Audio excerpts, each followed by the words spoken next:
জীবনে কত মানুষ হারাইলাম। একটা সময় কত মানুষের সাথে আমার ভালো সম্পর্ক ছিল, এখন আর তাদের সাথে কথাও হয় না, যোগাযোগও নেই। কত কাছের আত্মীয়ের সাথেও এখন দূরের সম্পর্কের মতো হয়ে গেছে।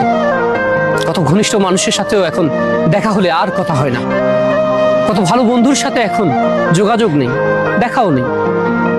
সবাই সবার মতো করে বেঁচে আছে। জীবনটা একটা সময় পর কেমন জানি হয়ে যায়, তাই না? চাইলেই কিন্তু যোগাযোগ করা যায়, কথাও বলা যায়, কিন্তু কেউই তারপরও কেন জানি না খোঁজ রাখে না।